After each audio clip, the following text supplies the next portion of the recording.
Hi everyone, this is Maverick Paul, the Chemistry Guru. Now in this video, we want to go through the suggested solution for 2020 A-Levels H2 Chemistry Paper 1, question 13. Now question 13 goes something like this. We have hydrogen peroxide solution decomposes. The equation of this reaction is shown. We have H2O2 decomposes to give me water and O2. So this is actually a disproportionation reaction where hydrogen peroxide undergoes oxidation and reduction to give me two different products. So we have 200 cm3 sample of hydrogen peroxide solution is warmed. After 120 minutes, 6.00 dm3 of oxygen gas is collected, measured at room temperature and pressure.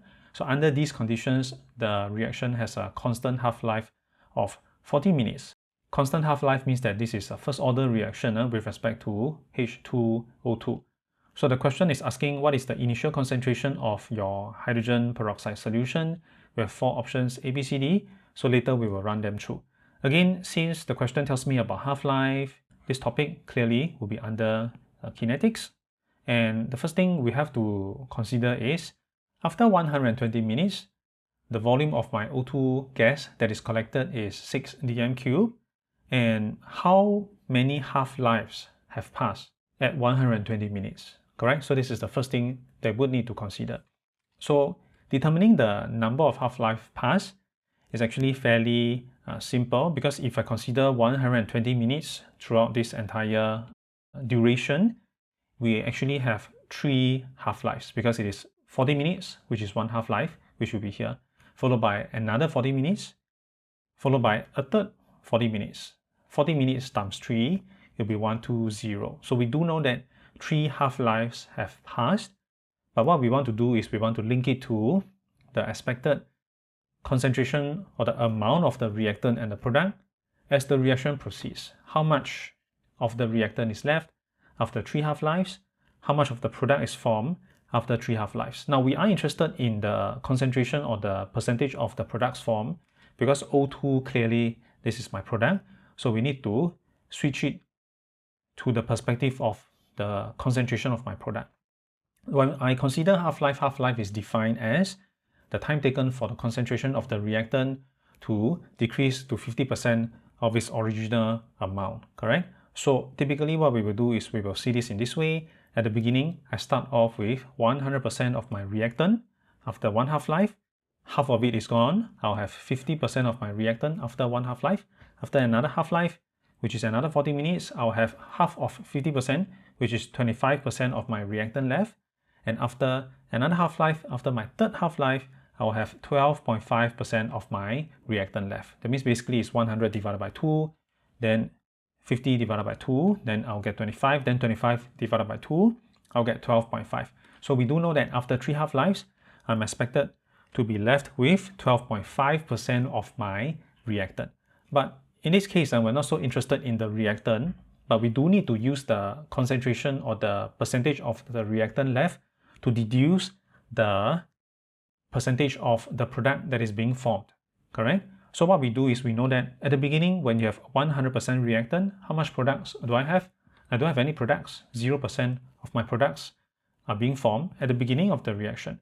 And after one half-life, since I'm left with 50% of my reactant, it must mean that 50% of the reactant is being converted to form products, so I'll be forming 50% of the product.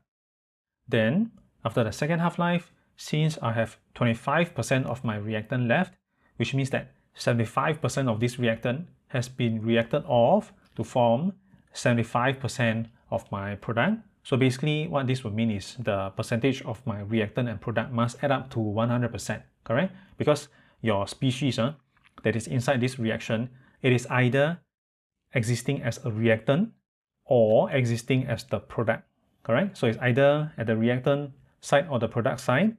So if I have 100% reactant, I don't have any products. If I have 50% reactant, I'll have 50% product. So these two percentages add up, it has to be 100%. So when I have 25% reactant, which means that where are the rest of it all converted to product, I'll form 75% of my product. And finally, after the third half-life, which is what we're interested in, when I have 12.5% of my reactant, the remainder, 87.5% of it has been converted to form our products. So this is what we are interested in, because the question tells me at 120 minutes, 6.00 dm cube of oxygen gas is collected, which will correspond to 87.5% of this product that we can form. All right, so this is the idea. Now, let's take a look at this second portion, determining the volume of my O2 at the end of the reaction. Now, we do know that, based on what we have discussed previously, at 120 minutes after 3 half-lives, I'm expected to get 87.5% of my product, which corresponds to 6.00 dm cube of O2, correct? Now, I don't like 87.5% of my product. Let me find 100% of the product. So what is the expected maximum amount or the volume of O2 that I can get when the reaction is completed? Let us try to do that. So 87.5% of my product corresponds to 6.00 dm cube of O2. So 100% of this product will just simply be, we can do this by proportion, right? 100 divided by 87.5 multiplied by 6, I'll get 6.857 dm cube of O2. So this is the expected maximum volume of O2 formed at the end of the reaction, correct? So 200 cm cube of H2O2 at the beginning of the reaction will eventually give me 6.857 dm cube of O2 at the end of the reaction.